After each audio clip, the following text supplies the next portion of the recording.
मैं यहाँ यह घोषणा करना चाहता हूँ कि आपकी प्रार्थनाओं का उत्तर दिया गया था, सभाओं के जैसे जो हमने की थी जब मैंने पहली बार सेवकाई में आरंभ किया था, बहुत वर्षों पहले। मैंने कभी नहीं, हम तो तब लोगों को बैठा भी नहीं सकते थे, और मेले के मैदान और बाकी की हर एक चीज, वहाँ 3 बजे इतने लोग होते हैं कि पूरा स्थान भर जाएगा। उन्हें फाटकों को बंद करना पड़ता है, उन्हें अंदर नहीं जाने देते। हम वहाँ 7 बजे तक नहीं पहुँच पाते, समझे। बस हर जगह से हजारों की भीड़ उमड़ रही है, बस। और पिछली सभा में मैंने 5 रातों की सभा को लिया और बस वचन के इर्द गिर्द ही आधार को रखा। यह अनुभव करने लगा कि वचन में क्या ही सामर्थ्य थी। देखा, क्योंकि वचन परमेश्वर है। देखा, आदि में वचन था, वचन परमेश्वर के साथ था और वचन परमेश्वर था, और वचन देहधारी हुआ और हमारे बीच में डेरा किया। अब इब्रानियों 4 ने कहा कि परमेश्वर का वचन दोधारी तलवार से भी तेज है। देखा, परमेश्वर का वचन उससे भी अधिक चोखा है, यहाँ तक कि हड्डी को भी छेदता है और काटता है, और मन हृदय के विचारों को परखने वाला है। समझे, यही है परमेश्वर का वचन। तब यदि कोई दान है जहाँ हम अपने आप को विश्राम दे सके, और वचन स्वयं जो कि मसीह है, जो वचन है, हमारे अंदर आता है और मन के विचारों को परखता है, जैसा कि आपने इसे देखा है। समझे, कितना अद्भुत है फिर यह देखना कि उसने क्या किया और जिस तरह से उसने हमें आशीषित किया है। और फिर कि मैं ये महसूस करता हूँ, इसे 4 रातों से उस वचन के इर्द गिर्द आधार को रख रहा हूँ, बस लोगों को शांति से बैठाकर, और उसके बाद बस विश्राम, और पवित्र आत्मा लोगों को बुलाता है और वहाँ सभा के लोगों में कामों को करता है। और फिर पिछले शाम को, पिछले रविवार दोपहर को, मैंने अमेरिका में अब तक की सबसे बड़ी चंगाई की पंक्तियों में से एक को देखा है। समझे, मैंने बिल्ली को 100 प्रार्थना कार्डों के साथ भेजा, और जीन 100 के साथ, और लियो 100 के साथ, और रॉय को 100 के साथ, बस सारे कार्ड को दे दिया। लगभग 500 कार्ड थे। और फिर जब उन्होंने देखा कि वचन ने पकड़ बना ली है और ये क्या करेगा, फिर ठीक उस वचन पर बने रहते हुए उन्हें मंच पर लेकर आते, और मैंने पुरुषों और महिलाओं को अपनी बैसाखियों को फेंकते हुए देखा और इत्यादि, और वे बस इसे देखकर ही चंगे हो गए, इससे पहले कि वे मंच पर जाएं। देखा, परमेश्वर का वचन प्रचार किया गया था वहां से होते हुए, और अपने आप में उन 5 संदेशों में अतः स्थापित कर दिया, या 4 संदेश में उनके हृदय में, इतना तक कि उन्होंने इसे अपने पूरे हृदय से विश्वास किया। तब केवल एक चीज जो उन्हें करना था कि किसी प्रकार का एक छोटा सा संपर्क हो।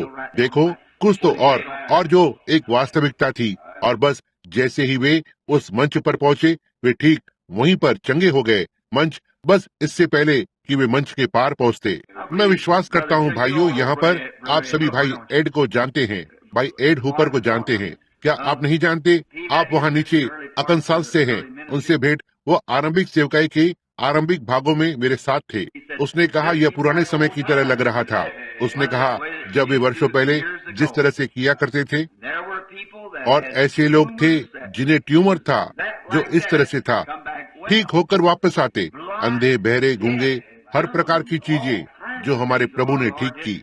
यहाँ तक कि लोगों को छूना भी नहीं पड़ता है। वचन आगे जाकर और इसे कर रहा है। तब प्रभु ने मुझे एक संदेश दिया जिसे मैं कलीसिया में प्रचार करना चाहता हूँ। कभी तो जब मैं वापस आऊंगा मुझे मौका मिलता है। मैं बहुत ही व्यस्त हूँ। अब मुझे कल फिर से जाना होगा। इस लड़की के आने की प्रतीक्षा कर रहा हूँ, और इससे पहले कि मैं अपना सूटकेस घर में रखता, वहाँ कोई आ गया, और मैं शायद तब से लेकर नहीं बैठा हूँ। देखा, मैंने अपने परिवार से भी बात नहीं की है जब से मैं आया हूँ, समझे। और यह वास्तव में एक तनाव है। और मैं भी आप सभी से मेरे लिए प्रार्थना करने का अनुरोध करता हूँ कि प्रभु मेरी सहायता करे कि मैं इसे रोके रखूं। अब हमारे भाई को यहाँ देखें जो वास्तव में बहुत ही बीमार है, इस खाट पर पड़ा हुआ है, और हमारे लिए थोड़ी देर में कोई तो आ रहा है कि लुइसविले में जाएं। मैं चाहता हूं कि आप प्रार्थना में भी याद रखें एक अच्छी युवा महिला जो कि वह लगभग 18 वर्ष की भी नहीं है। वो एक जुड़वा है, और स्कूल में एक मसीही लड़की है, और दूसरी लड़कियां उसके बारे में बात करती आप जानते हैं वे दो लड़कियां, और बताती कि वे कैसी थी, जीवन का कौन सा भाग वे खो चुकी थी और उन्हें बाकी लड़कियों की तरह कैसे जीना चाहिए। और एक लड़की इसे अनदेखा करने में सफल रही, दूसरी लड़की को एक जटिलता थी और उसे इसके बारे में बहुत बुरा लग रहा था और बस दूर होती जा रही थी और धीरे धीरे पीछे की ओर जा रही थी और इसके विषय में चिंता कर रही थी और अंत में वो मानसिक रूप से टूट जाती है और वो एक पागल खाने के वार्ड में है।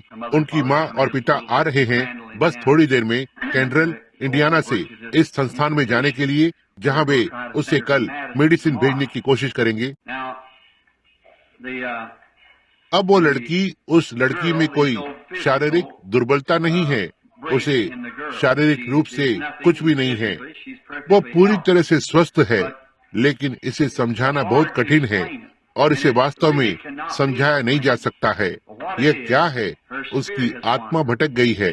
देखा, अब आपको उसकी आत्मा को पकड़ना होगा और उसे वापस उस स्थान पर लाना होगा, समझे? वहाँ, जैसा कि हमने अभी कुछ सप्ताह पहले यहाँ बोलते हुए लिया है, इस बात पर कि कैसे मनुष्य तंत्र या प्रणाली कार्य करती है, किस तरह से वहाँ 5 इंद्रियां होती है जिनके द्वारा आप शरीर में प्रवेश करते हैं, और फिर हम इसे 5 द्वार कहते हैं। 5 द्वार जैसे कि विवेक, कल्पना और इत्यादि, हम प्राण के द्वारा प्रवेश करते हैं और फिर जब आप आत्मा में प्रवेश करते हैं तो वहाँ केवल एक ही द्वार होता है और यह स्वयं इच्छा के जरिए से होता है, जो इसे पहले की बात पर आधारित करता है, जैसे मनुष्य की सृष्टि की गई थी। आप इसे ग्रहण कर सकते हैं या आप बस इसे छोड़ सकते हैं। आप मसीह को उद्धारकर्ता के रूप में स्वीकार कर सकते हैं या बस उसे जाने दें। और आप अब भी उस पेड़ के पास हैं जो उस एक जीवन का और एक मृत्यु का है। हर एक मनुष्य जाति उस पेड़ के सामने बैठी हुई है। या तो परमेश्वर अन्यायी होगा कि एक को वहाँ पर रखे और फिर अन्य को सही या गलत को चुनने का समान मौका नहीं दे, और हम में से प्रत्येक के पास यह अवसर होता है। साथ ही उस आत्मा में हम चंगे हो सकते हैं या हम चंगे नहीं हो सकते। अब ऐसा इसलिए नहीं है क्योंकि वहाँ नहीं कि हम परमेश्वर के अनुसार चंगे नहीं हुए हैं, हमारे पास है, क्योंकि वाचा बिना शर्त है और उसने पहले ही हमारी चंगाई को खरीद लिया है। इसलिए हमारी चंगाई हमारे लिए ही है, यह हमारी है। अब ऐसा है कि क्या हम इस द्वार को लेंगे इसे विश्वास करने के लिए, या इस द्वार को कि बस इसे विश्वास न करें। अब केवल एक ही मार्ग है कि हम परमेश्वर की उपस्थिति में चल सकते हैं। अब यह बालक सुंदर, उसकी माँ की एक सहेली है।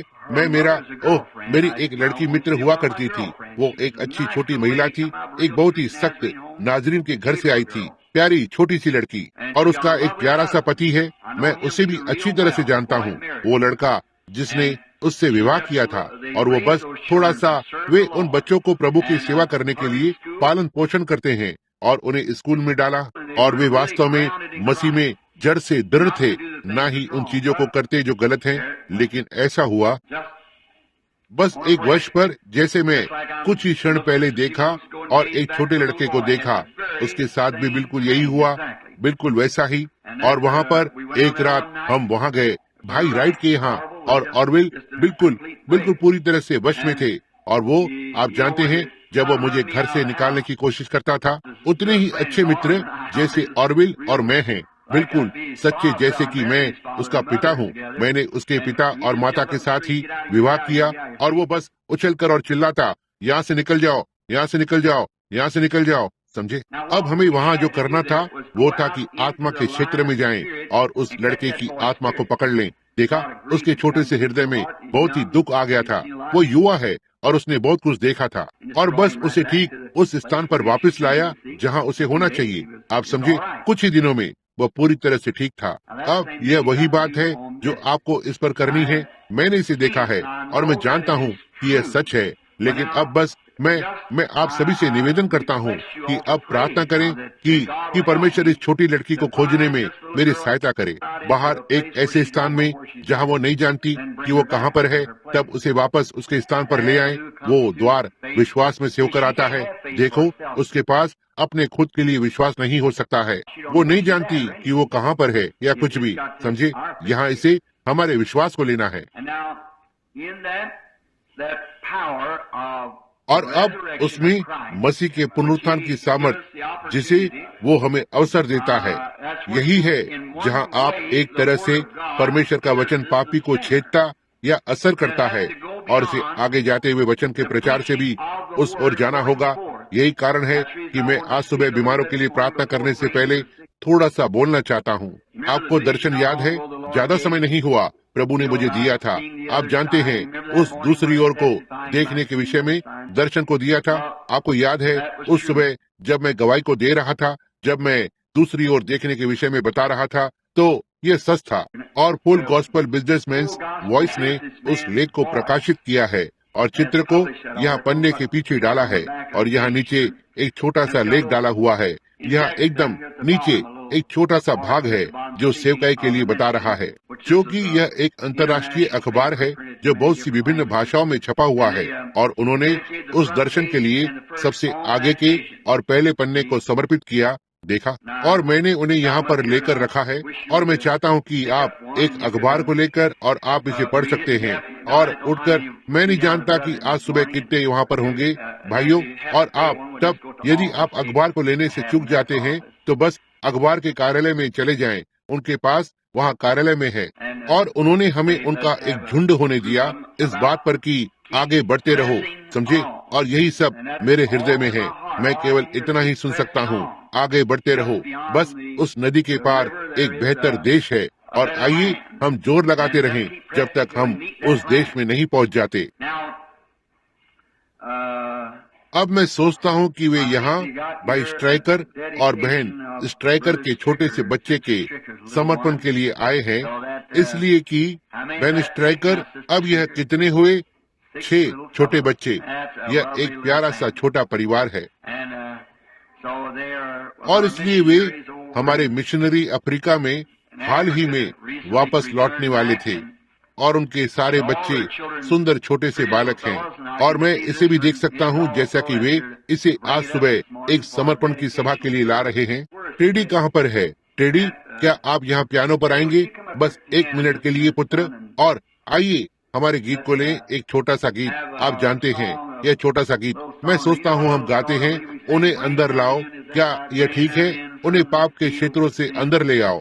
और यही कारण है कि हम इसे बजाते हैं, क्योंकि हम जितना हम कर सकते हैं, माता पिता उन्हें समर्पण के लिए लाते हैं। हम उन्हें प्रभु को समर्पित कर रहे हैं और उन्हें अंदर ला रहे हैं, जबकि वे अभी बालक ही हैं, कि वे भटक कर पाप के क्षेत्र में न जाएं। उन्हें अंदर लाओ। आइए बस, क्या आप इसे जानते हैं टेडी? आइए हम अब इसका एक पद गाते हैं।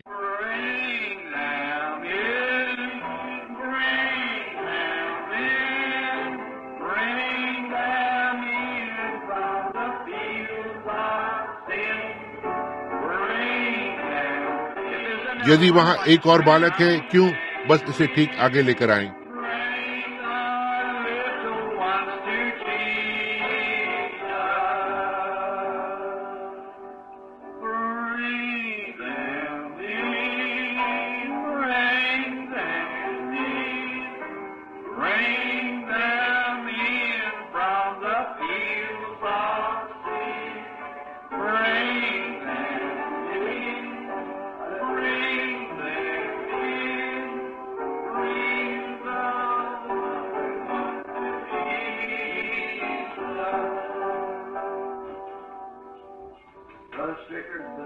भाई स्ट्राइकर और बहन स्ट्राइकर, मैं समझता हूँ कि आप जानते हैं कि उस गीत का क्या अर्थ है, कि उन्हें अंदर लाओ।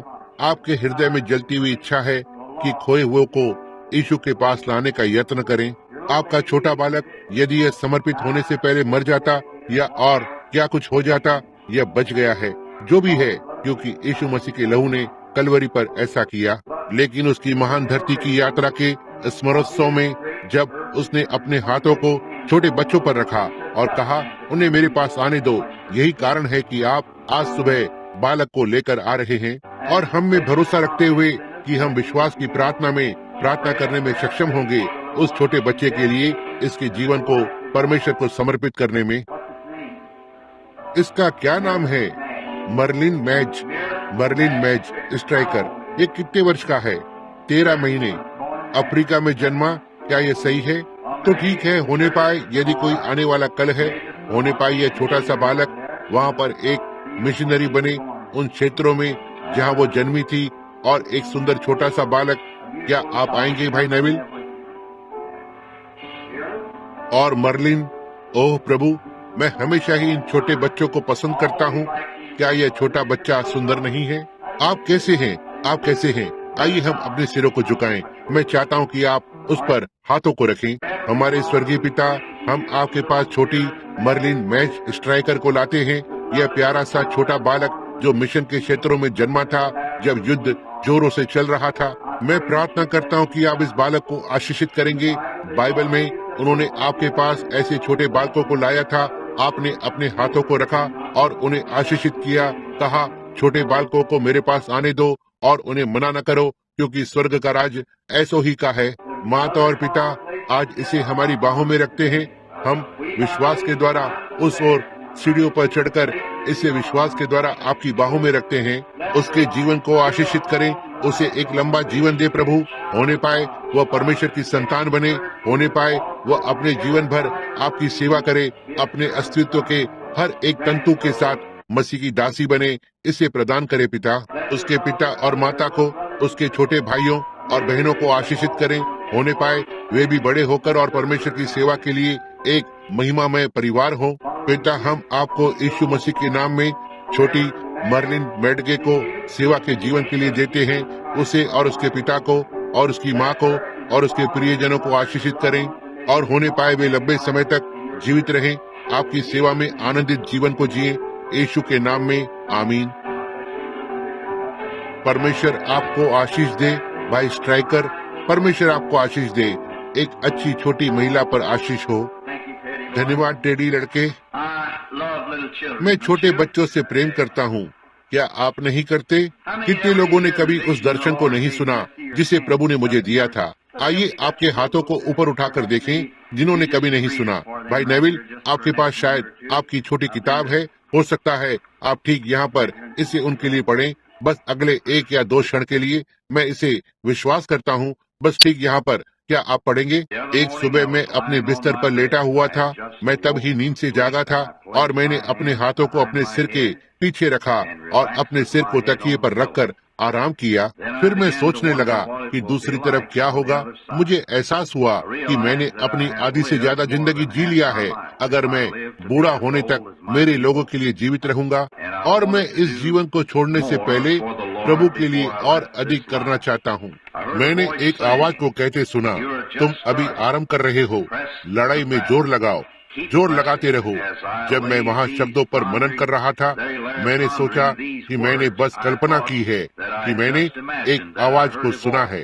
फिर से आवाज ने कहा, लड़ाई में जोर लगाओ, बढ़ते रहो, बढ़ते रहो। अब भी अविश्वास हो रहा है। मैंने सोचा कि शायद मैंने उन शब्दों को अपने आप में बोला था। मैंने अपने होठों को अपने दांतों के बीच में रखा और अपने हाथ को अपने मुंह पर रखा और सुना। आवाज फिर से बोली, बस आगे बढ़ते रहो। यदि तुम केवल जान जाते हो कि मार्ग के अंत में क्या है। मुझे लगा कि मैं एक पुराने जाने पहचाने गीत के संगीत और शब्दों को सुन रहा हूँ। मैं घर जाना चाहता हूँ और उदास हूँ, और मैं यीशु को देखना चाहता हूँ। मैं उन बंदरगाह की घंटियों की आवाज को सुनना चाहता हूँ। यह मेरे मार्ग को उज्जवल करेगा और सारे भय को दूर करेगा। प्रभु, मुझे समय के पर्दे के उस ओर देखने दो। तब आवाज ने पूछा, क्या तुम बस पर्दे के उस पार देखना चाहोगे? मैंने उत्तर दिया, इससे मुझे बहुत ही अधिक सहायता मिलेगी। क्या घटित हुआ मैं नहीं बता सकता। क्या मैं शरीर में था या बाहर, या क्या यह एक स्थानांतरण था? मैं नहीं जानता, लेकिन यह किसी भी दर्शन से भिन्न था जो मुझे अब तक मिले थे। मैं उस स्थान को देख सकता था जहां मुझे ले जाया गया था, और मैं अपने आप को वहां अपने बिस्तर पर लेटा हुआ देख सकता था। मैंने कहा, यह एक विचित्र सी बात है। वहाँ बड़ी संख्या में लोग थे और वे मुझे अभिवादन करने के लिए दौड़ते हुए आए और चिल्लाते हुए, ओह हमारे बहुमूल्य भाई। सबसे पहले युवा स्त्रियां आई, प्रत्यक्ष रूप से उनकी 20 की उम्र के आसपास थीं, और जैसे ही वे मुझे गले लगाती, उन्होंने कहा, हमारे बहुमूल्य भाई। युवा पुरुष युवा अवस्था की चमक में, एक अंधेरी रात में तारों की तरह चमकने वाली आंखों के साथ, मोतियों जैसे सफेद दांतों के साथ मुझे गले लगाया। कहते हुए, हमारे बहुमूल्य भाई। तब मैंने ध्यान दिया कि मैं भी फिर से युवा बन गया था। मैंने वहाँ पर अपने आप को देखा और मुड़ा और अपने पुराने से शरीर को देखा जो बिस्तर पर पड़ा हुआ था, जिसके हाथ मेरे सिर के पीछे थे। मैंने कहा, मैं इसे नहीं समझ पा रहा हूँ। जब मैं उस स्थान को समझने की कोशिश करने लगा जहाँ पर मैं था, मैंने एहसास करना आरंभ किया कि वहाँ कोई बीता हुआ कल नहीं था और वहाँ कोई आने वाला कल नहीं था। ऐसा नहीं लग रहा था कि कोई थका हुआ है। जैसे ही मैंने अब तक देखी हुई सबसे खूबसूरत युवतियों की भीड़ ने मेरे चारों ओर अपने हाथों को डाल दिया, मैंने पाया कि वहाँ केवल महान प्रेम था जिसने मुझे पूरी तरह से घेर लिया और मनुष्य व्यवहार जैसा कोई शारीरिक आकर्षक नहीं था। मैंने ध्यान दिया, इन युवा महिलाओं ने अपने बालों को कमर तक रखा हुआ था और उनकी स्कर्ट उनके नीचे पैरों तक थी। इसके बाद होप, मेरी पहली पत्नी ने मुझे गले लगाया और कहा, मेरे बहुमूल्य भाई। फिर एक और युवा महिला ने मुझे गले लगाया और होप ने मुड़कर और युवा महिला को गले लगाया। मैंने कहा, मैं इसे नहीं समझ पा रहा हूँ। यह कुछ तो पूरी तरह से हमारे मनुष्य प्रेम से भिन्न है। मैं बिस्तर पर उस पुराने शरीर में वापस नहीं जाना चाहता। तब एक आवाज ने मुझसे बात की, यही है जो आपने प्रचार किया कि पवित्र आत्मा है। यह सिद्ध प्रेम है। बिना इसके यहाँ कोई भी प्रवेश नहीं कर सकता। इसके बाद मुझे उठा लिया गया था और एक ऊंचे स्थान पर बैठा दिया गया। मेरे चारों ओर बड़ी संख्या में पुरुष और स्त्रियां युवा अवस्था में खिले हुए थे। वे आनंद के साथ रो रहे थे। ओह हमारे बहुमूल्य भाई, हम आपको यहाँ देखकर बहुत ही खुश हैं। मैंने सोचा, मैं सपना नहीं देख रहा हूँ, क्योंकि मैं इन लोगों को देख सकता हूँ और मैं अपने शरीर को वहाँ पीछे बिस्तर पर पड़ा हुआ देख सकता हूँ। आवाज ने मुझसे बात की, तुम जानते हो कि यह बाइबल में लिखा है कि भविष्यवक्ता उनके लोगों के साथ एकत्र हुए थे। मैंने कहा, हाँ, मुझे यह वचनों में याद है, लेकिन इतने सारे ब्रहणम नहीं है। आवाज ने उत्तर दिया, ये ब्रहणम नहीं है, ये तुम्हारे परिवर्तित हुए हैं, वे लोग जिनकी तुमने प्रभु की ओर अगुवाई की है। इनमें से कुछ स्त्रियां जो तुम सोचते हो कि बहुत ही युवा और सुंदर हैं, जो 90 वर्ष से अधिक उम्र की थी जब तुमने उन्हें प्रभु की ओर अगुवाई की। कोई आश्चर्य नहीं कि वे चिल्ला रही हैं। मेरे बहुमूल्य भाई, तब भीड़ एक साथ चिल्ला उठी, यदि आप सुसमाचार के साथ आगे नहीं गए होते थे तो हम यहाँ पर नहीं होते। मैंने पूछा, ओह यीशु कहाँ है? मैं उसे देखना चाहता हूँ। लोगों ने उत्तर दिया, वो बस थोड़ी सी और ऊंचाई पर है, किसी दिन वो आपके पास आएगा। आपको एक अगुवाई करने के लिए भेजा गया था और जब परमेश्वर आता है तो वो आपकी शिक्षा के अनुसार आपका न्याय करेगा। मैंने पूछा, क्या पौलुस और पतरस को भी इस न्याय में खड़ा होना है? उत्तर था, हाँ। मैंने कहा, मैंने वही प्रचार किया है जो उन्होंने प्रचार किया है। मैं उससे एक ओर या दूसरी ओर विचलित नहीं हुआ। जहां उन्होंने यीशु के नाम में बपतिस्मा दिया, मैंने भी दिया। जहां उन्होंने पवित्र आत्मा में बपतिस्मा को सिखाया, मैंने भी सिखाया। जो कुछ उन्होंने सिखाया, मैंने भी सिखाया। हम ये जानते हैं, लोग चिल्ला उठे, और हम जानते हैं कि हम किसी समय आपके साथ धरती पर वापस जा रहे हैं। यीशु आएगा और उस वचन के अनुसार आपका न्याय करेगा जो आपने हमें प्रचार किया है। तब आप हमें उसके सामने उपस्थित करेंगे और हम सब मिलकर धरती पर हमेशा रहने के लिए वापस जाएंगे। मैंने पूछा, क्या मुझे अब धरती पर वापस जाना है? उन्होंने उत्तर दिया, हाँ, लेकिन आगे बढ़ते रहें। जैसे ही मैं उस सुंदर आनंदमय स्थान से हटने लगा जहाँ तक मेरी आंखें देख सकती थी, लोग मुझे गले लगाने के लिए मेरी ओर आ रहे थे, चिल्ला रहे थे, मेरे बहुमूल्य भाई। अचानक मैं फिर से बिस्तर पर वापस आ गया था। मैंने कहा, ओह परमेश्वर, मेरी सहायता करें। मुझे कभी भी वचन के साथ समझौता नहीं करने देना। मुझे सीधे वचन पर बने रहने दो। मैं परवाह नहीं करता कि कोई और क्या करता है प्रभु। मुझे उस सुंदर आनंदमय स्थान की ओर आगे बढ़ने दो। मैं अपने जीवन में पहले से कहीं अधिक दृढ़ निश्चित हूँ कि उस स्थान में प्रवेश करने के लिए सिद्ध प्रेम को लेना होगा। वहाँ पर कोई जलन नहीं थी, कोई थकावट नहीं, कोई बीमारी नहीं, कोई बुढ़ापा नहीं, कोई मृत्यु नहीं थी, केवल सर्वोच्च सुंदरता और आनंद। आप जो कुछ भी करते हैं, हर चीज को एक तरफ रख दें जब तक कि आप सिद्ध प्रेम को न पालें। उस बात को पालें जहां आप हर एक से प्रेम कर सकें, यहाँ तक कि हर एक शत्रु से भी। कोई फर्क नहीं पड़ता यदि विमान डगमगा रहा हो, बिजली चमक रही हो या शत्रु की बंदूकें आप पर हो। इन बातों से कोई फर्क नहीं पड़ता, सिद्ध प्रेम को पालो। यदि आप नहीं बचाए गए हैं तो अभी यीशु मसीह को अपने उद्धारकर्ता के रूप में स्वीकार करें। यदि आपने पानी में बपतिस्मा नहीं लिया है तो अभी बपतिस्मा ले लें। यदि आपने पवित्र आत्मा में बपतिस्मा को नहीं पाया है तो इसे अभी ग्रहण करें। उस सिद्ध प्रेम के लिए आगे बढ़ते रहें जो आपको उस सुंदर और आनंदमय स्थान पर लेकर जाएगा जो समय के पर्दे के उस ओर है। भाई, इसके लिए धन्यवाद। यही है, मैंने सोचा हो सकता है आप में से कुछ को इसे पढ़ने को मिले, और यदि आपके पास छोटी किताब नहीं है इसलिए आप इसे ले सकते हैं। फिर उस पन्ने के ठीक नीचे उसने वहाँ सेवकाई के विषय में एक छोटा सा लेख डाला। मैं नहीं जानता कि आपने इस पर ध्यान दिया या नहीं। आपके इसे पढ़ने के बाद ठीक नीचे निचले स्थान पर है, ठीक सबसे नीचे की ओर एक छोटे से लेख को डाला है। अब ये आकाश के नीचे हर भाषा में बहुत ही निकट है। आप देखते हैं कि इसे सारे संसार में पढ़ा जाना चाहिए। अब क्या तो ठीक है, आप कहते हैं, आप क्या कहेंगे भाई ब्रैनम? इससे पहले कि आप बीमारों के लिए प्रार्थना करें, यह इसके कारण है जिससे कि हम जान सकें कि हमारे प्रयास व्यर्थ नहीं है। समझे, हमें परमेश्वर के पास अवश्य ही उस प्रेम और विश्वास के मार्ग से होकर जाना है। विश्वास हमें मार्ग पर ले जाता है, प्रेम वो है जो हमें अंदर ले जाता है। मुझे क्षमा करें। अब क्या आप सोचते हैं कि परमेश्वर करेगा? अब आइए, अब आपका विश्वास एक स्थान पर आता है। क्या आप ये सोचते हैं? अब आप क्या सोचेंगे यदि सारे प्रयास जो कि यह आराधनालय और यहाँ लोगों के यह झुंड परमेश्वर के राज्य के लिए आगे रखा है? यहाँ पर बहुत से हैं जिन्होंने आपके बच्चों को परमेश्वर के राज्य के लिए स्वीकृति दी है। यहाँ बहुत से हैं जो बिना कपड़ों के चले गए हैं परमेश्वर के राज्य के लिए। बहुत से ऐसे हैं जो तूफानों में से होकर निकले हैं और बिना जूतों के अपने पैरों पर चले ताकि यहाँ आराधनालय में लेकर आए। यह सही है, परमेश्वर के राज्य के लिए। क्या आप कल्पना कर सकते हैं कि एक कलाकार एक महान चित्र को चित्रित करता है, सुंदर इतना तक कि यह उत्कृष्ट या शानदार होता है, और उसके बाद बस इसे फाड़ देता है? उस कलाकार के साथ कुछ तो गलत होगा। क्या आप कल्पना कर सकते हैं कि एक संगीतकार एक गीत को तब तक लिखता है जब तक कि यह उत्कृष्ट या शानदार न हो, और उसके बाद उसके संगीत को फाड़ देता है? उस संगीतकार के साथ कुछ तो गलत होगा। समझे, परमेश्वर के साथ कुछ भी गलत नहीं है। परमेश्वर इस तरह की चीज को नहीं बनाता है कि बस इसे फाड़ कर फेंक दे। यह तो उसके राज्य के लिए है, यह उसकी महिमा के लिए है।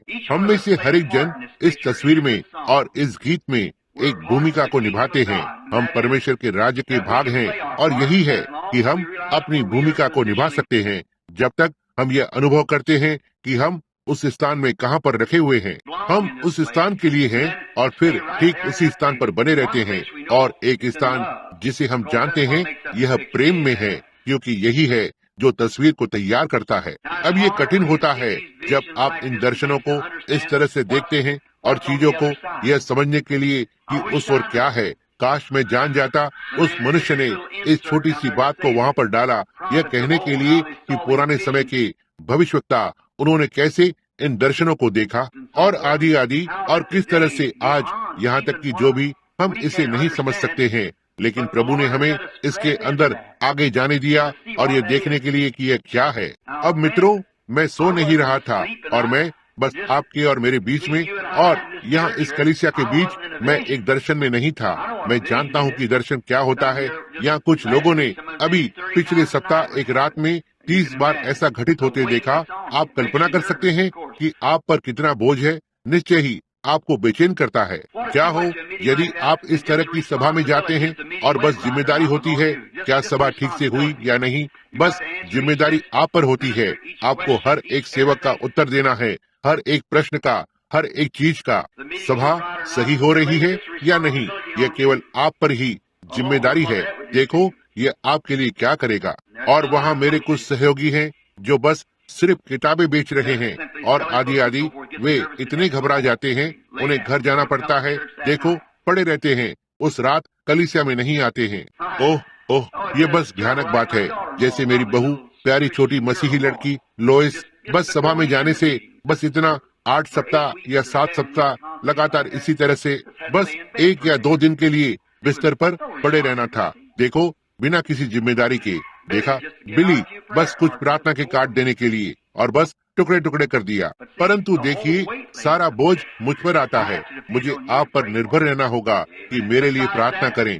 देखा, इसके अलावा वे दावा करते हैं कि प्रेरणा के नीचे 20 मिनट का प्रचार, इसकी तुलना आपके शरीर की 8 घंटे की कड़ी मेहनत के साथ की जाती है। मैं रात में 2 से 3 घंटे प्रचार करता हूँ, कभी कभी दिन में 3 बार करता हूँ। देखा, और फिर एक दर्शन के बारे में क्या?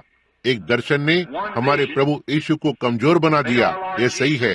बाइबल ने कहा, एक स्त्री ने उसके वस्त्र को छुआ, उसे कमजोर बना दिया। तो ठीक है, यदि एक दर्शन उसे कमजोर बना देगा, उस परमेश्वर के पुत्र को, तो मेरे विषय में क्या है? एक पापी जो अनुग्रह के द्वारा बचाया गया, उनमें से 30 एक रात में क्या करेंगे? देखा, यह यदि हम बस रुककर और सोचें तो यह किसी भी मनुष्य से परे है। एक मनुष्य का शरीर इसे बर्दाश्त नहीं कर सकता। मैं कहीं तो पागल संस्थान में पड़ा होता, अपने सिर को दीवारों से पटक रहा होता। देखा, यह एक ऐसी कमजोरी है जिसे आप नहीं कर सकते। यह भीतरी कमजोरी है, देखो, जो आपको खत्म कर देती है। अब लेकिन तब आप क्या जोर डालेंगे? मैं ये कह सकता हूँ, मैं वहाँ भाई और बहन कॉस को देखता हूँ, रॉडनी और उनकी पत्नी और बहन यहाँ पीछे वहाँ पर नए नए परिवर्तित हुए हैं। वहाँ पर एक देश है, वहाँ कहीं तो उस ओर कि यदि आप कभी भी अपने मन में सोचकर और इसके विषय में एक दृश्य को ले सकते हैं, तो यह सबसे महिमामय बात है। यह हमारे द्वारा किया गया हर प्रयास महत्व रखता है। देखा, अब बीमारों के लिए प्रार्थना करने से पहले मैं यह कह सकता हूँ, क्या होगा यदि एक छोटा सा बालक इससे पहले ये जन्म लेता है? आइए हम इस बात को लें, एक छोटा सा बालक जो माँ के गर्भ में रहा है इन 9 महीनों से, और वह छोटा बालक सोच सकता है, यह कहेगा, आप जानते हो क्या, वे मुझे बताते हैं कि मैं जन्म लेने के लिए तैयार हूँ। अच्छा, मैं वहाँ पर क्या करूँगा? मैं इस स्थान को छोड़ और कुछ नहीं जानता जहाँ मैं यहाँ रहता हूँ। मैं अपनी शक्ति को अंदर से प्राप्त करता हूँ और मैं वहाँ किस तरह जीवन यापन करूँगा। वे मुझे बताते हैं कि एक सूर्य है जो चमकता है। वे मुझे बताते हैं कि वहाँ पर लोग यहाँ वहाँ घूमते फिरते हैं और मैं कुछ नहीं जानता सिवाय इस स्थान के। यही है सब जो मैं जानता हूँ। ठीक यहाँ मेरी माँ के गर्भ में यही है जहाँ पर मुझे लाया गया था। यहाँ सब मैं जानता हूँ जो ठीक इस गर्भ में है, और उन्होंने मुझे बताया कि वहाँ बस कई गुना स्थान ही स्थान है। तो वह छोटा सा बालक मृत्यु से डरता होगा जन्म को लेने के लिए। क्या यह सही है? यह मृत्यु से डरता होगा क्योंकि यह एक ऐसे स्थान में आ रहा है जिसके बारे में यह कुछ भी नहीं जानता है, जो कि सर्वोच्च है, लाखों गुना सर्वोच्च, जहाँ पर यह रह रहा है। ये नहीं जानता कि यह सब क्या है। यह कहेगा, कैसे, मैं क्या करूं? यह मृत्यु से डरेगा जन्म लेने के लिए। लेकिन हम जो यहाँ पर रहते हैं, खैर, हम जो एक समय वहाँ पहले रहा करते थे, हम किसी भी तरह से वहाँ वापस नहीं जाएंगे। हम फिर से माँ के गर्भ में वापस नहीं जाना चाहेंगे, समझे? नहीं, हम ऐसा नहीं करना चाहेंगे। और बस इसी प्रकार से है जब हम मर रहे होते हैं। मित्रों, हे परमेश्वर, देखा, आप एक स्थान में जन्म लेने जा रहे हैं। आप वहाँ कभी नहीं रहे हैं। आप इसे नहीं समझ सकते, यह कितना महान है। वहाँ पर ये कैसे होने जा रहा है। मैं और केवल एक चीज जो मुझे एहसास दिलाती है या आप एहसास करते हैं, वो ये है, यह जीवन का छोटा सा स्पर्श है। जैसे वो आत्मा बालक में अपनी माँ के गर्भ के अंदर आता है, समझे? केवल यही मार्ग है कि हम समझ सकते हैं कि उस ओर वो महान देश क्या है, जब वहाँ पर कोई बीमारी नहीं है, कोई दुख नहीं है, कोई मृत्यु नहीं, कोई बुढ़ापा नहीं, कुछ भी नहीं है। ओ प्रभु, क्यों जब आप एक बार वहाँ पहुँच जाते हैं तो आप कभी भी इस तरह के स्थान पर वापस नहीं आना चाहेंगे, उतना ही जितना एक बच्चा अपनी माँ के गर्भ में वापस नहीं जाना चाहेगा। देखा, यह उस दूसरी ओर बहुत ही बड़ा है। देखो, वहाँ पर हम इसे नहीं समझ सकते, निश्चय ही नहीं, हम नहीं समझ सकते। क्यों? कैसे वो छोटा बच्चा किसी भी सोच से परे है, वैसे ही हम भी किसी भी समझ से परे हैं कि वहाँ क्या होगा। देखो, क्योंकि हम धरती के गर्भ में हैं, किसी समय जन्म लेने के लिए तैयार हैं, एक नए राज्य में, एक नए संसार में। और इसी तरह से मैं उन दर्शनों और इस तरह की चीजों के बारे में महसूस करता हूँ, या उस दिन मेरे साथ जो कुछ भी घटित हुआ जब मैं वहाँ से उस पार गया, बस बाहर की ओर, और देखा कि ये क्या था, और उसके बाद यहाँ पर वापस आया। क्या आप कल्पना कर सकते हैं कि एक बालक थे और एक समझ थी कि क्या है यहाँ घूमना कितना शानदार है, पेड़ों को खिलते हुए देखना, चिड़ियाओं को गाते हुए, सूरज चमक रहा है और इस तरह का जीवन, और उसके बाद एक गर्भ में सीमित रहना होगा। क्यों आप बिल्कुल भी वापस नहीं जाना चाहेंगे? तो ठीक है, तब हमारी सोच शून्य हो जाएगी ऊपर की ओर, या सोचने की कोशिश करें कि वहाँ पर क्या है। जब वचन कहता है आँख ने नहीं देखा, कानों ने नहीं सुना, या तो कभी मनुष्य के चित्त में यह बात नहीं पड़ी जो परमेश्वर के पास उनके लिए रखी है जो उससे प्रेम करते हैं। देखा, इसलिए हम जानते हैं कि यह दूसरी ओर महिमा में है। किसी दिन मृत्यु, जिसे हम मृत्यु कहते हैं, हमें नया जन्म देगी और हम दूसरे संसार में आ जाएंगे। वहाँ दूसरी ओर भाई जॉर्ज, आप बूढ़े नहीं होंगे, वहाँ पर अपंग नहीं होंगे, और भाई और बहन स्पेंसर और कुछ जैसे हम में से कुछ बुजुर्ग और आदि आदि हैं, और हम वहाँ पर हमेशा के लिए युवा रहेंगे। यह पुराना इस मांस के वस्त्र को मैं गिराऊंगा और उठूंगा और सनातन के इनाम को हासिल कर लूंगा और चिल्लाऊंगा जब हवा में से होकर गुजरूंगा, विदाई विदाई, प्रार्थना की मधुर घड़ी। तब यह सब समाप्त हो जाता है। अब और अधिक लंबी रातों की प्रार्थना नहीं, अब और नहीं, बस उस युवा आनंदमय युग में प्रवेश करेंगे।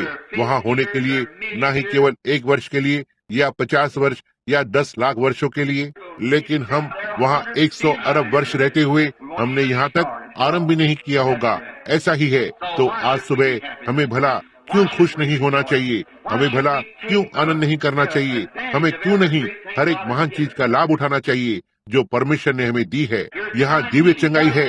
यीशु ने क्यों कोड़े खाए? ताकि तस्वीर को फाड़ डाले? कहते हैं इसमें ऐसी कोई बात नहीं है। उसने उसके शरीर को वहीं कोड़े आदि की मार लगाई। फसलियों ने दिखाया कि उसके कोड़े खाने से हम चंगे हो गए। आइए आज सुबह तस्वीर को न फाड़ें, आइए इसे अंगीकार करें, इसे स्वीकार करें। अब भाई और आप में से हर एक जन जिसके लिए प्रार्थना की जानी है, क्या आप बस वेदी के चारों ओर खड़े होंगे? जबकि कुछ क्षण पहले संदेश आगे चला गया है अनुवाद और अन्य जुबान के जरिए से कि हम बीमारों पर हाथ रखें और परमेश्वर के सामर्थ के कामों को देखें। अब हमारे भाई, आपको खड़े होने की आवश्यकता नहीं है भाई, वहाँ चारपाई पर लेटे हुए हैं, हम आपके पास आएंगे। लेकिन यदि यहाँ कोई और है जिसके लिए प्रार्थना की जानी है, जो वेदी के चारों ओर खड़े होना चाहते हैं जबकि भाई और मैं प्रार्थना करते हैं और बीमारों पर हाथ रखते हैं, आप ठीक अभी आगे आ जाएं और याद रखें, उस तस्वीर को गले लगाएं। उसके कोड़े खाने से हम चंगे हुए थे। मैं इसे नहीं समझता प्रभु, निश्चय ही आप नहीं समझते। आप अब भी धरती के गर्भ में हैं, लेकिन उसने उन तैयारियों को किया और वो नहीं लेगा। उसे क्यों कोड़े लगाए थे? क्या तस्वीर को फाड़ने के लिए या गीत को फाड़कर इसे फेंक दें? नहीं श्रीमान, उसे कोड़े लगाए गए थे, घायल किया और लहूलुहान हुआ था, जिससे कि हम चंगे हो सकें, और उसके द्वारा हम उसके कोड़े खाने से हम चंगे हुए हैं। हम में से हर एक जन अब जैसा कि आप आ रहे हैं, वेदी के चारों ओर प्रार्थना के लिए एकत्र हो रहे हैं। अब यहाँ बहुत कुछ प्रभावशाली अमेरिकी सुसमाचार प्रचारक हैं और इस बारे में बात करते हैं, आपको यह करना है, वो करना है। वहाँ एक बात है, मैं आपके साथ इसके विषय में ईमानदार होना चाहता हूँ मेरे मित्र। वो चीज जिस तरह से परमेश्वर चंगा करता है, उसकी सेवा के आधार पर है। देखा, यह उसकी सेवा के आधार पर है। हमें अपनी चंगाई को अवश्य ही इस आधार पर स्वीकार करना है कि हम चंगे होने के बाद उसकी सेवा करेंगे। अब बाइबल ने कहा, अपनी गलतियों को एक दूसरे के सामने मान लो, एक दूसरे के लिए प्रार्थना करो जिससे कि आप चंगे हो जाएं। देखा, यह इस आधार पर है, आप परमेश्वर की सेवा करेंगे। आप में से बहुत से हो सकता है मरने की स्थिति में है और आपको मरना ही है। यदि कुछ बात जगह नहीं लेती है, तब मैं चाहता हूँ आप अपने हृदय में, अब हम आपका तेल से अभिषेक कर सकते हैं, हम आपके लिए प्रार्थना कर सकते हैं। पास्टर और मैं विश्वास की प्रार्थना करें, जो कुछ भी हम कर सकते हैं, लेकिन यह तब तक भला नहीं करेगा जब तक आप स्वयं मसीह के साथ संगति में प्रवेश नहीं करते हैं। देखा, आपको उस संगति में आना है कि मैं देखता हूँ कि एक युवा महिला अभी वहाँ पर चल रही है। ज्यादा समय नहीं हुआ, वो घर पर आई थी किसी चीज के साथ, जैसे कि ट्यूमर या हाजकिन की बीमारी, और वो विश्वास के द्वारा मेथोडिस्ट है। मैं विश्वास करता हूँ कि यह सही है। क्या ऐसा नहीं है बहन? और उसके बगल में एक बड़ी गांठ थी और अब वो वहाँ खड़ी है चंगी होकर। मैं यहाँ बहन वीवर को खड़ा देख रहा हूँ।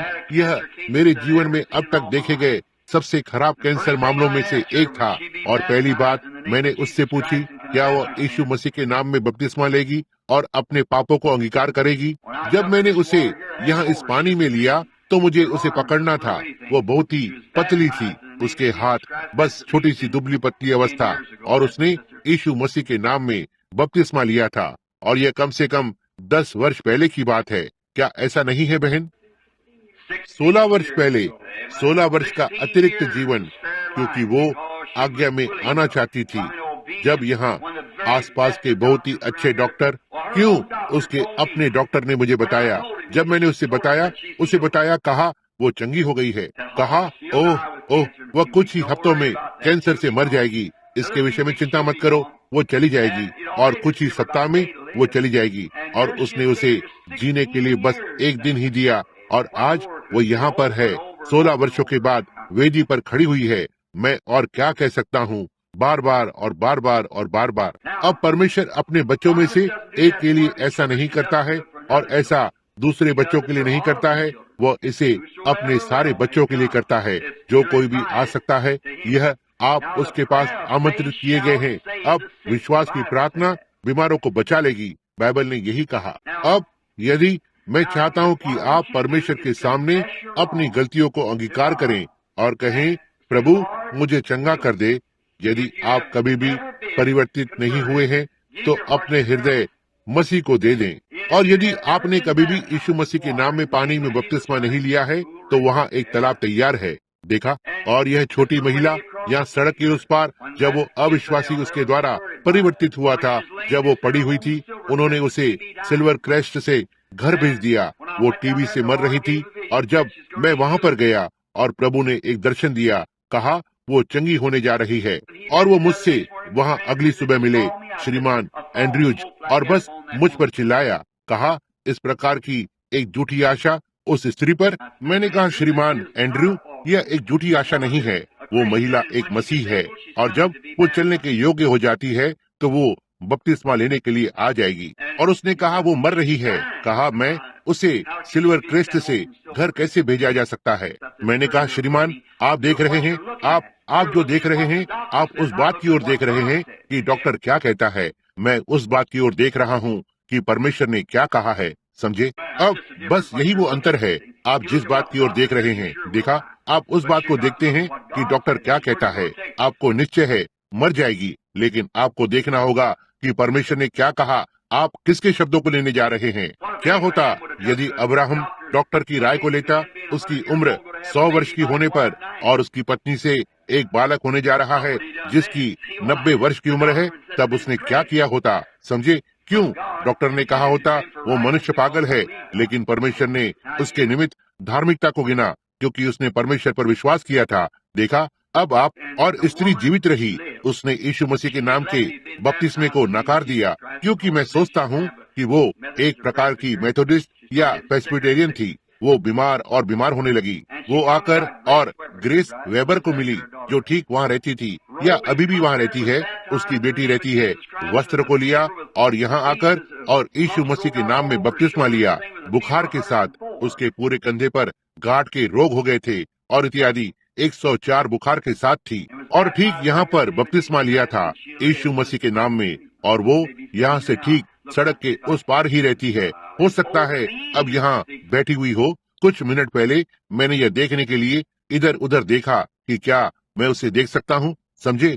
आज्ञाकारी, आप देखिए, ये बस यहाँ वहाँ नहीं जा रहा है। मैं अपने कुछ भाइयों से भिन्न हूँ, बस इस पर उस पर और दूसरे पर हाथ को रखते हुए इस तरह से और कहते हुए किसी तरह का शानदार विश्वास इसे करेगा, ऐसा नहीं है। आपके पास वास्तविक ठोस बाइबल पवित्र आत्मा का विश्वास होना है, समझे। यह नहीं रहता है, यह नहीं रहेगा, यह स्थायी नहीं है। यही कारण है कि मैं प्रभु को धन्यवाद दे सकता हूँ कि उसने अब तक मेरी सहायता की है। जिन चंगाइयों ने जगह ली है वे प्रामाणिक या सच्ची हैं, क्योंकि वे सचमुच में यहोवा यो कहता है के आधार पर बनी हुई हैं। देखा, इसलिए वे बनी रहेंगी। अब जैसे कि वो छोटा सा संडे स्कूल, मैं बस 1 मिनट के लिए रुका हुआ था, आपसे बात कर रहा था जब तक कि वे अपने स्थान को ठीक से नहीं ले लेते, जिससे कि हम अब शांत रह सकें। हमारे पास बस कुछ ही मिनट है, हम प्रार्थना करेंगे, प्रार्थना करना आरंभ करेंगे। अब मैं चाहता हूं कि आप में से हर एक जन परमेश्वर के सामने अपनी गलतियों को अंगीकार करे और परमेश्वर से प्रतिज्ञा करे कि आप उसकी सेवा करेंगे और वो सब कुछ करेंगे जो आप कर सकते हैं। और पास्टर और मैं प्रार्थना करने जा रहे हैं और आकर आप पर हाथ रखेंगे और आप निश्चय ही चंगे हो जाएंगे यदि आप इसका विश्वास करते हैं। कैसे वे लोग बैसाखी पर थे और बहरे और गूंगे और अंधे हो सकते थे। पिछले रविवार दोपहर को बस मंच पर चलकर गए, अपनी बैसाखी को फेंक दिया, मंच पर चले जाते, आंखें खुल जाती। आप जानते हैं, इस तरह से उनमें से सैकड़ों गुना सैकड़ों लोग, इतना तक कि मैं बहुत ही कमजोर हो गया था। उन्होंने मुझे लगभग उस स्थान से घेर लिया था, बस खड़ा हुआ था। वे वहाँ से गुजर रहे थे। देखा, एक पंक्ति जो यहाँ से जेफरसनविले हाई स्कूल तक जाती, लगभग पंक्तिबद्ध होकर पंक्ति में से होते हुए आ रहे थे। और मैं नहीं जानता कि क्या उनमें से एक भी है जो वहाँ से होकर गया है, जो कि चंगाई को पा चुके हैं। देखा, क्योंकि वे वास्तविक सच्चे मसीही विश्वास और भरोसे के आधार पर आए। वे इसे होना ही है। अब अपने सिरों को झुकाएं, हर एक जन उनके लिए प्रार्थना करने में मेरी सहायता करें। प्रभु यीशु, हम आज सुबह आपके पास लाते हैं यह श्रोतागण यहाँ पर खड़े हुए हैं, रुके हुए हैं, रोग से बीमार पीड़ित बच्चे, वे किसी भी आशा से परे हैं। उनमें से बहुत से प्रभु डॉक्टरों के इलाज से, विशेष रूप से यह व्यक्ति जो यहाँ इस खाट पर पड़ा हुआ है, यह या तो आपका अनुग्रह है या तो वह कुछ ही दिनों में संसार से बाहर आ जाता है। और कोई संदेह नहीं, हो सकता है कुछ लोग यहाँ वेदी के पास खड़े हों, दिल के दौरे के साथ उनकी प्रतीक्षा कर रहे थे, और बीमारियां और पीड़ाएं जो उन्हें तोड़कर रख देंगे। केवल एक ही चीज है पिता जो उन्हें बचा सकता है, वो है इस शरीर की 5 इंद्रियों से उस पार जाना जहां डॉक्टरों ने ईमानदारी से कोशिश की। कोई संदेह नहीं कि उनके जीवन को बचाए रोग, कैंसर, टीबी, हृदय रोग से, और सारे मलम पट्टी के साथ और ट्यूब और सामग्री और रोगाणु से लड़ने वाली दवा। शत्रु की भीड़ ठीक वहाँ पर आती है ताकि उनके जीवन को ले ले। और मैंने व्यक्त किया है प्रभु, मैं विश्वास करता हूँ आपके विचार को उन पर, और मैंने आज सुबह उस मनुष्य को अन्य जुबान में बोलते हुए सुना है और उस अनुवाद को दिया गया है। आज क्या होगा, उनमें से कुछ इसे ग्रहण करने जा रहे हैं प्रभु। निश्चय ही ये सही है, मैं इसे विश्वास करता हूँ। और अब जैसा कि बाइबल में लिखा है कि दाऊद, वो छोटा चरवाहा लड़का, अपने पिता की भेड़ों की रखवाली कर रहा था बाहर रेगिस्तान के पीछे, और एक दिन एक सिंह अंदर आ गया और उसके पिता के मेमनों में से एक को ले लिया और उसे लेकर भाग गया। और वो छोटा चरवाहा लड़का विश्वास के साथ इस सिंह का सामना करने के लिए जाता है। उसके पास क्या था? ना ही आधुनिक राइफल या बंदूक, लेकिन उसके पास एक छोटी सी गोफन थी, और वो उस सिंह के पीछे पीछे चला गया। उसने उस सिंह को मार डाला और उस भेड़ को वापस ले आया। एक भालू अंदर आया और एक को ले लिया। वह उस भालू के पीछे चला गया जो उसे जमीन पर कुचल सकता था, लेकिन उसने भालू के आकार के बारे में नहीं सोचा, या सिंह की शक्ति, या उसकी फुर्ती, या गोफन के साथ उसकी अयोग्यता। लेकिन जब वो राजा शाऊल के सामने खड़ा था, उसने कहा, तेरे दास ने अपने पिता की भेड़ को चराया, और सिंह ने आकर और एक को लिया और भाग गया, और मैं उसके पीछे पीछे गया और भेड़ को वापस लेकर आया। उसने कहा, वही परमेश्वर जिसने मुझे हाथ से छुड़ाया, या उस भालू के पंजे से, या उस सिंह के जबड़े से, और इस खतना रहित फलिस्तीनी को लेकर और मेरे हाथ में कर सकता है। हम जानते हैं किस तरह से कहानी आगे बढ़ती है कि उसने घात किया, एक मनुष्य को मार डाला जो उससे बहुत गुना बड़ा था और एक योद्धा था। कैसे इसने शाऊल को चकरा दिया, वो बड़ा राजा, महान पराक्रमी मनुष्य। किस तरह से वो छोटा सा लड़का गोफन में इतना विश्वास कर सकता है? नहीं, एक गोफन में नहीं, लेकिन परमेश्वर में। अब प्रभु, लोग इस वेदी के चारों ओर खड़े हैं, यहाँ इस खाट पर पड़े हुए हैं, परमेश्वर की भीड़ हैं, छोटे मेमने जैसे ये उसके लिए थे। उन्हें एक सिंह के द्वारा पकड़ा गया जिसे कैंसर कहा जाता है, एक भालू जिसे टीबी कहा जाता है, अन्य बीमारियां जो उन्हें पकड़ लेती हैं और उन्हें झटका देती हैं और उनके टुकड़े टुकड़े कर देती हैं।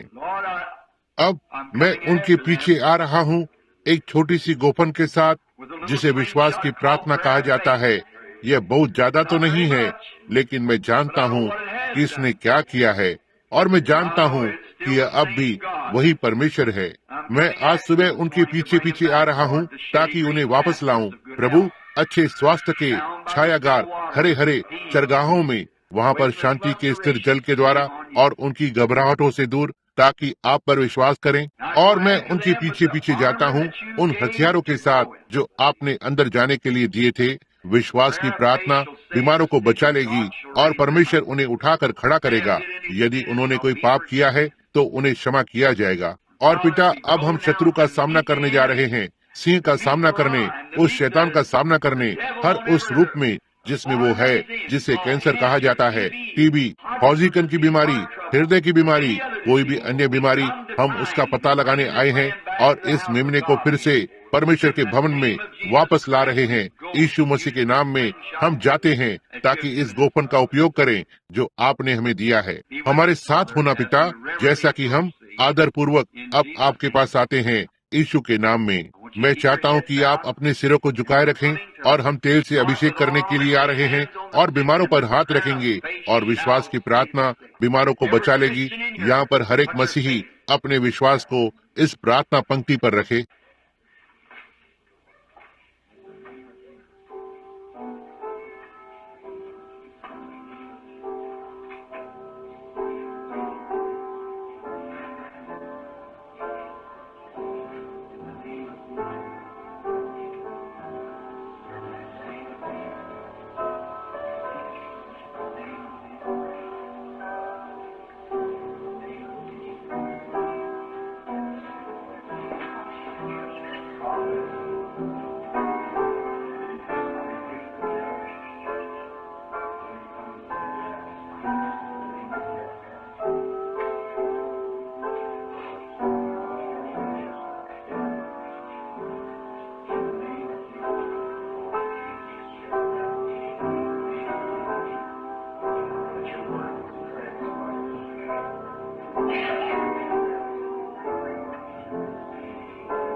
अब अपने झुके हुए सिरों के साथ अब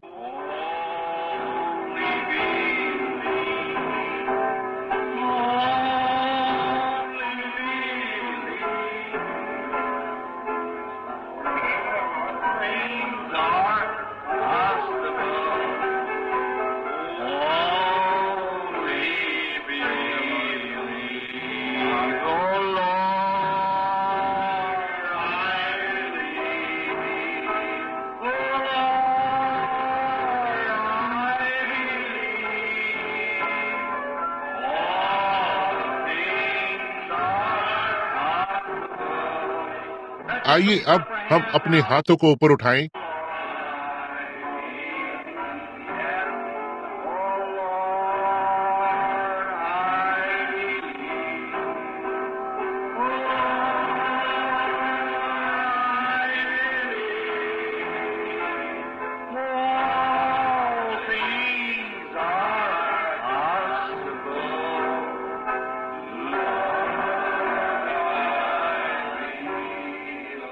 हमारे स्वर्गीय पिता वे जो उठ सकते हैं, उन्होंने अपने हाथों को उठाया कि उन्होंने इसे अंगीकार किया था।